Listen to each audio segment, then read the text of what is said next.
ये न स्वयं बोधमये न लोका आश्वासिता के चन्वेतकारे प्रबोधिता के जन्मोक्ष मार्गे तमादिनाथं प्रणमामि नित्यं तमादिनाथं प्रणमामि नित्यम् करुणाभरितं में ज्ञान के सागर हो उपसर्ग विजेता तुम वात्सल्य दिवाकर हो धर्म के रक्षक हो करुणा निधान हो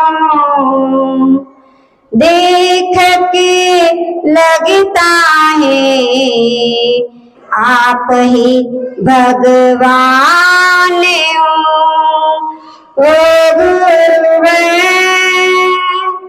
ओ गुरुवर ओ गुरुवर तुमको नमन तुमको नमन प्रभु को नमन। जीवन 1008 श्री आदिनाथ भगवान की 1008 से चिंतामणि पारसनाथ भगवान की गुरु नाम गुरु आचार्य श्री मस्ती श्रीमती सरस्वती महामुनि राज की परम पूज्य बुंदेलखंड के पद्माचार्य भारत गुरु गणाचार्य गुरु श्री विराट सागर जी महामुनि राज की पट्ट शिमराचार्य आचार्य श्री विशुद्ध सागर जी महामुनि राज की परम पूज्य श्री हरि का 105 श्री विविध श्री माता जी की। बंधु, जहाँ लगातार एक माह से आप पूज्य माता जी की दिव्य ध्वनि का रसपान कर रहे हो और उनके सामने मैं कुछ बोलूं तो शोभा को प्राप्त नहीं होती, लेकिन माता जी की आज्ञा है कि 5 मिनट आपको भी बोलना है। कहते हैं जीवन में माँ और गुरु का बहुत बड़ा उत्तरदायित्व हुआ करता है। बच्चे के जीवन में एक माँ होती है तो माँ उस बच्चे को अच्छे सन्मार्ग पर लगाती है, उंगली पकड़कर उनको हाथ का सहारा देकर मंदिर ले जाती है और वही बच्चा जब बड़ा होता है तो उसका भी कर्तव्य होता है कि माँ ने मुझे मंदिर तक लाया तो अंत समय में मैं भी अपने माता पिता को अपने इस संयम मार्ग पर लगाकर उनका भी आत्म कल्याण करूं। लेकिन यह कब होगा? जब माँ के संस्कार अच्छे होंगे, जब माँ ही एक धर्म की बात नहीं जानती हो और बेटे के से कहे कि माँ बेटे से कहे कि बेटा कहे कि मंदिर जाओ तो माँ बच्चा यही बोलेगा कि माँ आप तो जाती नहीं, मैं कैसे मंदिर जाऊं। ये माँ के संस्कार गर्भावस्था से ही अच्छे हुआ करते हैं। एक गुरु होते हैं, वो उनके संस्कार होते हैं कि गुरु दीक्षा शिक्षा साथ देते हैं, दीक्षा देकर ऐसे छोड़ते नहीं, वह अपने शिष्यों को सन्मार्ग दिखाते हैं, शिक्षा भी देते हैं, दीक्षा भी देते हैं और अंत समय उन्हें नमोकार मंत्र को सुनाकर उनका कल्याण करते हैं। जीवन में माँ गुरु का बड़ा ही महत्व हुआ करता है। भगवान को भक्त तक पहुंचाने में सहयोग हुआ करता है तो एक गुरु का होता है। गुरु के बिना सब कुछ सुना हुआ करता है। माँ जन्म देती है, गुरु धर्म देते हैं। माँ जन्म देकर संसार में लाती है, लेकिन गुरु धर्म के संस्कार देते हैं। माँ एक बच्चे को भोजन लाड़ प्यार से कराती है, लेकिन गुरु अपने शिष्य के लिए एक भगवत भक्ति का भजन कराते हैं। माँ अपने बच्चों को पढ़ा लिखा कर होशियार बनाती है। गुरु एक होते हैं, वह अपने शिष्य के लिए स्वाध्याय और कर्तव्य निष्ठा का पाठ पढ़ाते हैं। माँ सांसारिक सुखों को देती है। जब बच्चा बड़ा हो जाता है तो माँ को चिंताएं हो जाती हैं कि मेरा बेटा खूब पढ़ लिख कर होशियार हो जाए और अपने पैरों पर खड़ा हो जाए। लेकिन गुरु एक होते हैं, माँ तो होती संसार का सुख देती है, लेकिन गुरु एक होते हैं, वो आध्यात्मिक सुख देते हैं। माँ कुछ कुछ देती है, लेकिन गुरु होते हैं वो सब कुछ समर्पण करते हैं एक शिष्य के लिए। और क्योंकि एक भजन में भी कहा है, अरिहंत ने हमको सिद्ध से मिलाया, प्रभु दर्श गुरु ने हमको कराया। अरिहंत ने हमको सिद्ध से मिलाया, प्रभु दर्श गुरु ने हमको कराया। प्रभु बन के से प्रभु बन के से गुरु की उंगली था, प्रभु बन के से गुरु की उंगली था। बोलो पहले किसको करोगी तुम प्रणाम, बोलो पहले किसको करोगी तुम प्रणाम। हमने भगवान आदिनाथ के समोचरण को नहीं देखा आप लोगों ने, किसी ने क्या भगवान का आदिनाथ का समोचरण कैसा था? भगवान शांतिनाथ का समोचरण आपने नहीं देखा होगा, भगवान महावीर स्वामी का शरण आपने नहीं देखा होगा। आपने हमने वो समोचरण देखा था, किसका देखा है? एक निर्ग्रंथ साधु संतों का। भगवान तो मौन बैठे हैं, भगवान से हमारा वास्ता क्या है? भगवान कुछ बोलते हैं कि आप लोगों से? नहीं बोलते। भगवान मौन बैठे हैं, भगवान से हमारा वास्ता क्या है? गुरु आप तो बोलते हो, बता दो मोक्ष का रास्ता क्या है?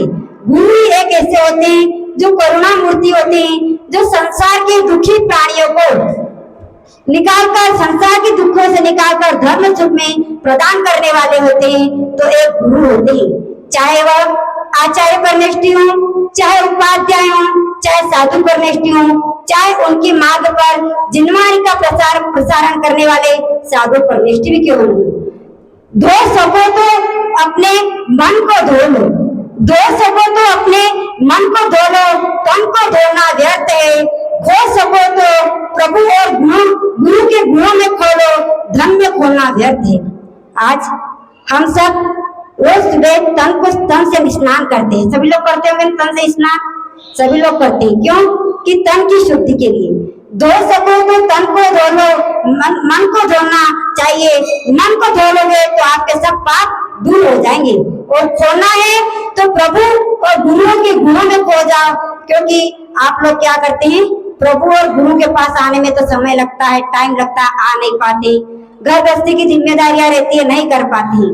लेकिन एक गुरु ऐसे होते हैं जो भगवान तक पहुंचाने वाले होते हैं, तो कौन होते हैं? गुरु होते हैं। आप रोज पाठ में भी पढ़ते हैं, धर्म करत संसार सुख, धर्म करत निर्वाण, और धर्म पंथ साधे बिना नर तेरी अंश समान। एक सीता सती भी धर्म के प्रति श्रद्धा थी, तो उसका जल का क्या हो गया था? नीर बन गया था। सोमा सती की धर्म के प्रति श्रद्धा थी, तो नाक का भी हार बन गया था। मानतुंग आचार्य ने कि धर्म के प्रति श्रद्धा थी, तो उनके 48 ताले भी खुल गए थे। धर्म की दुनिया जितनी भी क्रिया होती है, क्या होती है? सभी निष्फल हुआ करती है। जिस प्रकार एक अंक के आगे शून्य लगा दिया जाए तो उस अंक की कीमत बढ़ जाया करती है, लेकिन अंक के पीछे अगर शून्य, अंक के आगे और शून्य हो तो उसकी कीमत नहीं हुआ करती है। इसीलिए अपने जीवन में एक अंक जरूर होना चाहिए। अंक के आगे आप देव शास्त्र गुरु की भक्ति करो, उनकी पूजा पाठ करो, उनको आहार ध्यान दो। 4 प्रकार के आहार दान का महत्व आया है, उसमें 4 प्रकार में सबसे मुख्य दान है, तो कौन सा दान है? एक आहार दान हुआ करता है। जिस व्यक्ति ने अपने जीवन में आहार दान साधु के हाथ पर 1 ग्रास भी रख दिया तो उसका जीवन सफल हो जाया करता है। समझो जिसने 1 ग्रास आहार का दान दे दिया, उसने 4 प्रकार के आहार दान दे दिए हैं। डूबो पर नदी नालों में नहीं, चिंतन में डूबो। डूबो पर नदी नालों में नहीं, चिंतन में डूबो। क्योंकि एक चिंता होती है, एक चिंतन होता है, मात्र कितनी बिंदी का अंतर है। एक चिंता होती है जो जीते जी मनुष्य को जलाकर खाक कर देती है, और एक चिंता होती है जो मनुष्य खाता है, पीता है, चलता है, उठता है, बैठता है, सब करता है, लेकिन क्या होता है? एक चिंतन उसके दिल दिमाग में एक बच जाती है, जो उनको जीते जी उसको जला जलाकर अंदर के अंदर राख कर देती है। आचार्य राम के प्रति, हनुमान के प्रति श्रद्धा थी। राम हनुमान को राम के प्रति श्रद्धा थी, तो उन्होंने राम की प्रतिमूर्ति को अपने दिल में बसा के रखा था। लोग कहते थे आप क्या राम राम का नाम लेते हो, लेकिन हनुमान कहते थे मेरे भगवान है तो मेरे राम है, मेरी उनके प्रति श्रद्धा है। तो लोगों ने कहा कि आपकी श्रद्धा है राम के प्रति, तो आप कैसे दिखा सकते हो?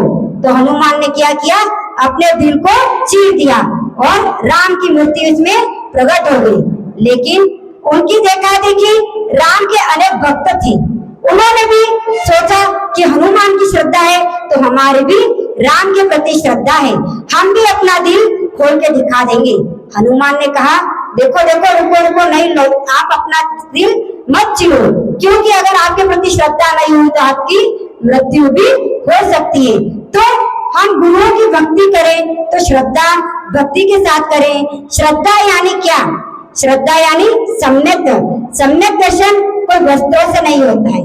किसी ने सुंदर वस्त्र पहन लिए, कोई तीर्थ यात्रा चले गए तो उनसे उनकी शोभा नहीं होती है। सम्यक दर्शन श्रद्धा यानी आभूषणों से नहीं होती है, श्रद्धा रुपयों पैसों से नहीं होती है, श्रद्धा धन दौलत से नहीं होती है, और श्रद्धा घर परिवार वालों से नहीं होती है। श्रद्धा का परिचय तो एक निर्बंध गुरुओं से हुआ करता है। जिसके दिल में गुरुओं के प्रति श्रद्धा होती है वही देव शास्त्र गुरु की भक्ति कर अपना जीवन सफल बना सकता है। धनंजय कवि एक हुए महान कवि हुए, वह भगवान के प्रति श्रद्धा भक्ति कर रहे थे, लेकिन भक्ति करते करते उनको 12-1 बज गई। जब घर पर नहीं पहुंचे तो वहां पर घर पर सेठानी के धनंजय कवि के पुत्र था, उसको क्या कर लिया था, सर्प ने डस लिया था। इधर भगवान धनंजय की कवि भक्ति कर रहे हैं और सेठानी को गुस्सा आया, उसने अपने बच्चे को उठाया, कंधे पर लाई और भगवान की भक्ति जहाँ धनंजय कवि कर रहे थे उनके सामने लाकर क्या कर दिया, डाल दिया। लो, आप तो भगवान की भक्ति कर रहे हो और आपका पुत्र मरने जा रहा है, उसको सर्प ने डस लिया है, आपकी भक्ति से क्या होगा? अगर आपकी भक्ति में श्रद्धा है तो इस बच्चे का विष दूर करो। जब भगवान की भक्ति करते करते धनंजय कवि का समय पूर्ण हुआ, उनकी भक्ति हो गई, तो उन्होंने भगवान के गंधोदक को लेके उस पुत्र के ऊपर छिड़क दिया। भगवान की भक्ति में इतनी शक्ति होती है कि उस पुत्र का विष भी दूर हो गया। उस दिन से धनंजय कवि और धनंजय कवि का पुत्र दोनों भगवान की भक्ति में इतनी तल्लीन हो गए कि वह अपनी भक्ति को जैन धर्म को अंगीकार करके अपना आत्म कल्याण करने लगे। इसी से पूज्य आचार्य भगवान जब कारण जामे थे तो उनको एक छोटी सी उम्र में तपेदिक रोग हो गया था। तपेदिक रोग यानी पानी पेट में फूल जाना, बुखार आ जाना, ये हो गया था। तो उन्होंने भगवान से प्रार्थना की। श्रावक में सब लोग आके कहने लगे कि हे गुरुदेव, आपकी इतनी छोटी सी उम्र है, 16.5-17 साल की उम्र है, और आपको इतनी छोटी उम्र में इतना बड़ा रोग हो गया है। हम लोग तो श्रावक हैं, आप इसका इलाज करवा दीजिए और फिर आपको दीक्षा दिलवा देंगे। लेकिन पूज्य आचार्य भगवान विराट सागर जी महाराज की भगवान के प्रति इतनी श्रद्धा भक्ति थी कि वह भगवान के सामने गए और उन्होंने प्रार्थना की, हे चंद्र प्रभु भगवान, मेरी श्रद्धा भक्ति आपके प्रति है, मेरे को इतनी बड़ी बीमारी ने घेर लिया है, लेकिन अगर मैं इस बीमारी से ठीक हो जाऊंगा तो मैं मुनि दीक्षा लूंगा, और अगर मेरी बीमारी ठीक नहीं हुई तो मैं अपना संलेखना समाधि मरण करूंगा। लेकिन भगवान की भक्ति में इतनी शक्ति हुआ करती है कब? जब उनकी भगवान के प्रति श्रद्धा थी तब उन्होंने नियम लिया, उनका रोग 6 ही महीने में क्या हो गया, ठीक हो गया। और उन्होंने पूज्य आचार्य विमल सागर जी महाराज से औरंगाबाद में मुनि दीक्षा ले ली और अपना आत्म कल्याण कर लिया। आचार्य कुंद महाराज भी यही कहते हैं कि नग्गो ही मोक्ष मग्गो। जब तक यह जीव नग्नता को प्राप्त नहीं करता है, जब तक यह जीव संयम को धारण नहीं करता है, तब तक उसका मोक्ष मार्ग प्रशस्त नहीं हो सकता है। आचार्य शांति सागर जी महाराज हुए, सभी लोग परिचित होंगे उनसे। उन्होंने 36 दिन की यम संलेखना समाधि ली थी। उन्होंने अपने 22वें दिन की अंतिम उपदेश में यही कहा था, बाबा लोग भिक्खू नका संयम धारण केले सिवाय मुक्ती नहीं।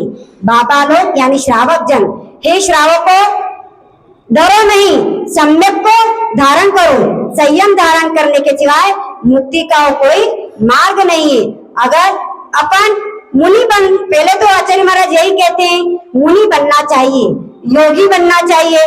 योगी नहीं बन सकते हो तो साधुओं की सेवा करके उपयोगी बनना चाहिए, क्योंकि कहते हैं अस्थियां बिखरने से पहले आस्था को जगा लेना, अस्थियां बिखरने से पहले आस्था को जगा लेना, प्राण जाने के पहले अपनी परमात्मा को प्राप्त कर लेना, प्राण जाने के पहले अपने परमात्मा को प्राप्त कर लेना।